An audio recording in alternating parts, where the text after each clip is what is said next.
皆さん、こんにちは。岡田です。今日のテーマは、フードデリバリーの仕事です。日本で働く場面を聞きながら、N さんの表現を練習します。今回の話は、配達のやり方を教える動画ではありません。仕事の流れや、現場で使う言葉を聞くための話です。注文、住所、連絡、時間など生活に近い言葉が出てきます。今日来てくれたのは三浦さんです。よろしくお願いします。三浦です。三浦さんは以前フードデリバリーの仕事をしていたそうですね。ええ。学生の頃から少しずつ配達の仕事をしました。この仕事は自由そうに見えますね。見た目は自由ですが、実際は時間との勝負でした。今日はその自由さと大変さの両方を聞いていきます。聞いている皆さんも自分ならどう動くか考えてみてください。僕も最初は簡単そうだと思っていました。でも、1日目からその考えは変わりました。では、始めたきっかけから聞きましょう。どうしてその仕事を選んだのでしょうか？時間を自分で決めやすいところに惹かれました。では、三浦さんの経験を順番に聞いていきます。始める前はどんな印象を持っていましたか？アプリを見て、店に行き、料理を届けるだけだと思っていました。流れだけ聞くと確かに単純に聞こえます。でも、住所を読む力や判断力も必要でした。最初に登録を済ませて、説明を受けました。その説明を聞くうちに、思ったより責任が重いと感じました。どのあたりで責任を感じたのですか？料理を運ぶだけでなく、店とお客さんの間に立つからです。なるほど。配達員は見えないところで店の印象にも関わるのですね。そう感じたのは、仕事を始めてからでした。登録した日、バッグの使い方も確認しました。料理が冷めないようにすることも大事な仕事でした。ただ運ぶだけではないということですね。はい。ただ早ければいいわけではありません。安全に運ばなければ続けられません。初めて仕事を入れた日は覚えていますか？よく覚えています。夕方の少し忙しい時間でした。アプリに注文が出て、急に心臓が速くなりました。最初の通知はかなり緊張しそうです。画面を何度も見直して、店の場所を確認しました。そこから、本当に仕事が始まった感じがしました。ここから初めての注文の話に入ります。その注文はどんな店からでしたか？駅の近くにある小さなカレー店でした。店の名前は知っていましたが、中に入るのは初めてでした。店に着いたとき、どんな様子でしたか？中は思ったより混んでいて、店員さんも忙しそうでした。声をかけるタイミングがわからず、少し迷いました。店の空気を見ながら動く必要があったんですね。注文番号を見せると、店員さんがすぐ確認してくれました。その時、少し安心しました。料理ができるまで、店の外で待つことになりました。待っている間も気をつけることがありましたか？道の邪魔にならないように、立つ場所に気をつけました。店の前は狭かったので、自転車の置き方も考えました。小さなことでも周りへの気配りが必要なんですね。料理を受け取った後、袋が閉まっているか確認しました。汁がこぼれないように、バッグの中で向きを直しました。そこは配達ならではの緊張ですね。料理を受け取ってから、時間の意識が強くなりました。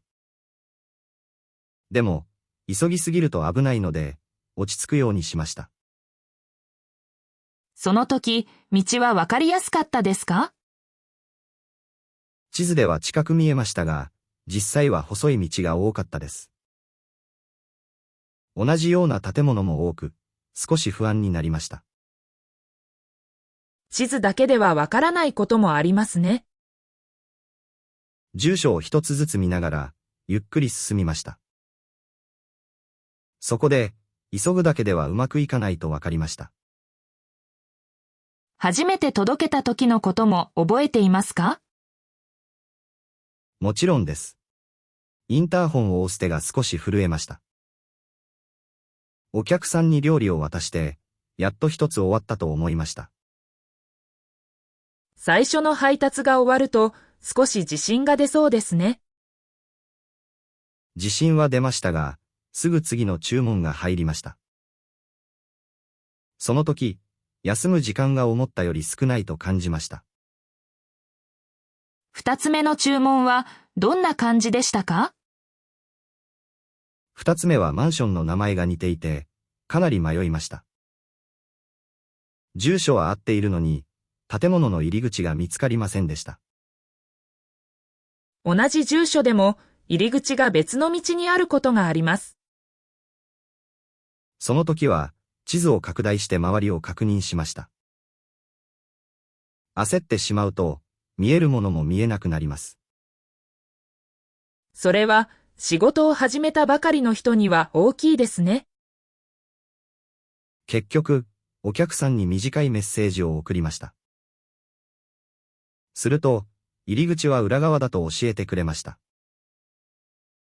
その時、連絡するのは怖くありませんでしたか？少し怖かったです。怒られるかもしれないと思いました。でも、何も言わずに遅れるより、早く伝えた方がいいです。連絡も仕事の一部ということですね。その経験のおかげで、困った時は早めに相談するようになりました。一回の失敗に近い経験が、その後の動き方を変えたのですね。そうです。配達は一人で動きますが、一人だけの仕事ではありません。お客さん、道の人、いろいろな人が関係しています。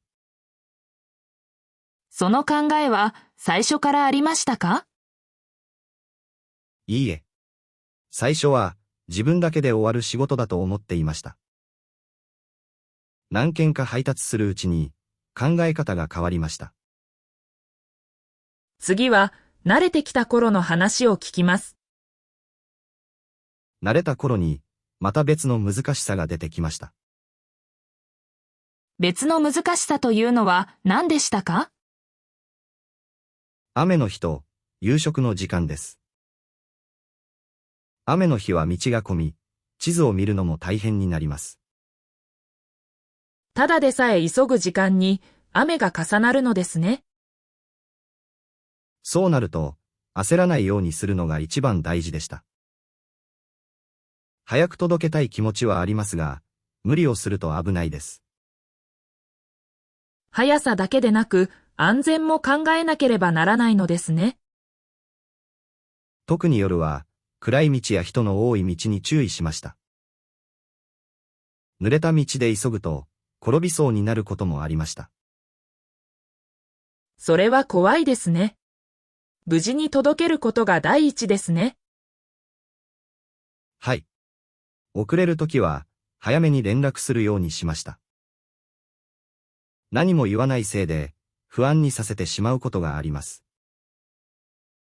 夕食の時間は注文が多いのですか？多いです。店も忙しく、料理を待つ時間も長くなります。その時間は、店の中にも緊張感があります。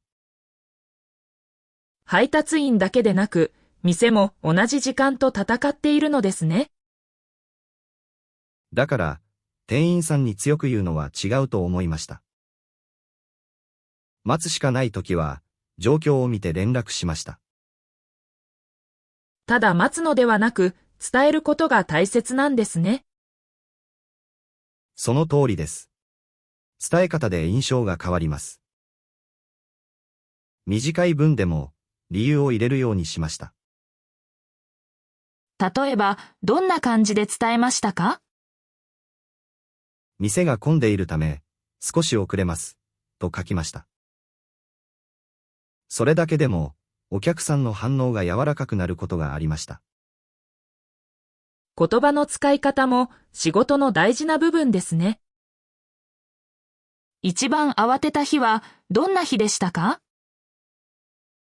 同じ名前のマンションが近くに2つあった日です。僕は正しいと思って、別の建物に入ろうとしていました。それは地図を見ていても間違えそうです。入り口の番号を見て、何か違うと気づきました。そのまま進んでいたら、かなり遅れていたと思います。小さな違和感に気づけるかどうかが大事ですね。それ以来、建物名だけで判断しないようにしました。町名や番地まで、最後にもう一度見るようになりました。そういう確認は慣れると早くなりますか？早くなります。でも、急いでいる時ほど抜けやすいです。だから、最後の確認だけは省かないようにしました。慣れた頃ほど油断しやすいのかもしれません。本当にそうです。慣れた頃に小さなミスが出ました。そのミスはどんなものでしたか？お箸を受け取り忘れてしまったことがあります。料理は届けましたが、お客さんに言われて気づきました。料理だけでは終わらないんですね。店で渡されたものを、その場で確認するべきでした。その後は、袋とメモを必ず見るようにしました。一つの失敗が確認の習慣になったのですね。失敗した時は落ち込みましたが、次に生かすしかありません。次は、お店やお客さんとの連絡について聞きます。そこも、思ったより日本語の勉強になりました。短い言葉ほど難しいことがありますよね。はい。店では、番号お願いします。と言われることが多かったです。最初は、それが注文番号のことだとすぐわかりませんでした。短い言い方は慣れていないと聞き取りにくいですね。現場の言葉は、教科書より短いことが多いです。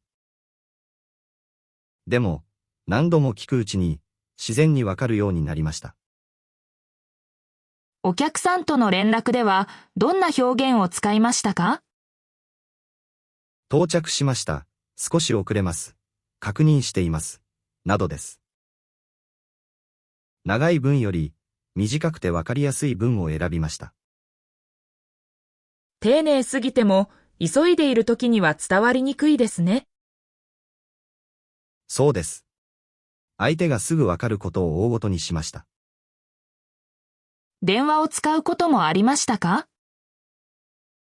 ありました。電話は、今でも少し緊張します。相手の顔が見えないので、声だけで伝えなければなりません。N さんの勉強にもかなり近い場面ですね。短くても、理由と状況を入れると伝わりやすいです。例えば、店で料理を待っています。と言いました。それなら、お客さんも状況を想像しやすいですね。連絡を早くすると、問題が小さいうちに止まります。逆に、黙っていると、後で説明が難しくなります。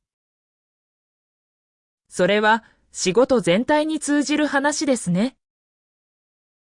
フードデリバリーで報告の大切さを学びました。一人で働く仕事でも報告は必要なのですね。一人で動くからこそ、伝えることが大切でした。次は、腸に慣れていく話に進みます。腸の見え方も少しずつ変わりました。腸の見え方はどう変わりましたか？最初は地図だけを見ていました。でも、慣れるうちに、坂や信号の場所も覚えました。地図には出ない感覚ですね。そうです。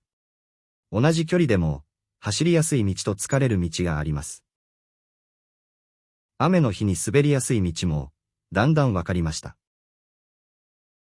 経験が増えるほど、地図以外の情報も使えるようになるのですね。まさにそうです。速い道より、安全な道を選ぶこともあります。店についても覚えていきましたか？はい。料理が早い店、待つことが多い店が分かってきました。待つ店では、早めにお客さんへ伝えるようにしました。経験が次の配達の準備になるわけですね。その店は混む時間がある、と知っているだけで違います。時間の読み方が少しずつ上手になりました。体力の面ではどうでしたか？思ったより疲れました。特に坂の多い日は大変でした。でも、続けるうちに、休むタイミングも分かってきました。無理をしないことも続けるためには必要ですね。その通りです。疲れたまま急ぐと、判断を間違えます。だから、水を飲む時間や、短い休みを大ごとにしました。自由に見える仕事ほど、自分で管理する力が必要ですね。そう思います。誰かが横で止めてくれるわけではありません。自分で危ないと感じたら、無理をしないようにしました。次は、この仕事で考え方が変わった部分を聞きます。それは、かなり大きかったです。どんな風に考え方が変わりましたか？自由な仕事は、楽な仕事とは限らないと思いました。自分で決められる分、自分で責任も取らなければなりません。自由と責任が一緒にあるんですね。本当にそうです。好きな時間に働けるだけではありません。注文を受けた以上、最後まで届ける必要があります。途中で困っても投げ出すわけにはいきませんね。そうです。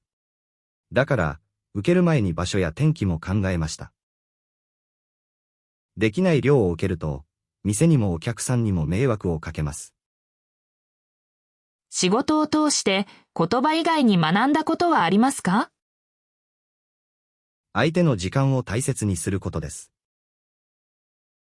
5分の遅れでも、待っている人には長く感じます。自分の5分と相手の5分は違って見えることがあります。そのことに気づいてから、連絡を早くするようになりました。遅れないことも大事ですが、伝えることも同じくらい大事です。この仕事は日本語の練習にもなりましたか？なりました。特に、短く正しく伝える練習になりました。長く説明するより、必要なことだけ言う場面が多かったです。それは仕事の日本語らしいところですね。店で待っています。あと少しで着きます。などです。短い言葉でも、相手に安心してもらえることがあります。聞いていると、配達の話なのに、社会の話にも聞こえます。そう感じます。町の中で人と人をつなぐ仕事でした。次は、最後に三浦さんの今の気持ちを聞きます。今思うと、短い期間でも学ぶことが多かったです。今振り返って、この仕事をどう見ていますか？外から見るより、ずっと気を使う仕事でした。料理を運ぶだけなら簡単だ、とはもう思いません。見えない判断がたくさんあるんですね。店で待つか、先に連絡するか。毎回考えました。道を変えるか、そのまま進むかも、天気によって違います。小さな判断の積み重ねが仕事の質になるのですね。その通りです。目立たない部分ほど大切でした。これから始める人に何を伝えたいですか？速さだけを考えないでほしいです。安全、確認、連絡。この3つを大ごとにしてほしいです。とても現実的な言葉ですね。綺麗な話だけではなく、疲れる日もあります。でも、届けた時にありがとうと言われると、少し元気になります。そういう一言が仕事を続ける力になることもありますね。はい。人の生活の一部に関わっている感じがしました。最後に、この経験を一言で言うなら何ですか？自由に見えて、責任を学べる仕事です。とてもわかりやすい言葉です。今日の話で、字を見る目も少し変わりそうです。皆さん、今日の話はどうでしたか？フードデリバリーの仕事は、思ったより多くの判断がありました。注文、住所、連絡、時間、安全。どれも大事でした。今日の中で聞き取りにくい言葉はありましたか？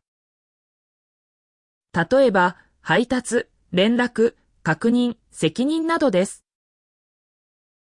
難しかった表現があればコメントに書いてください。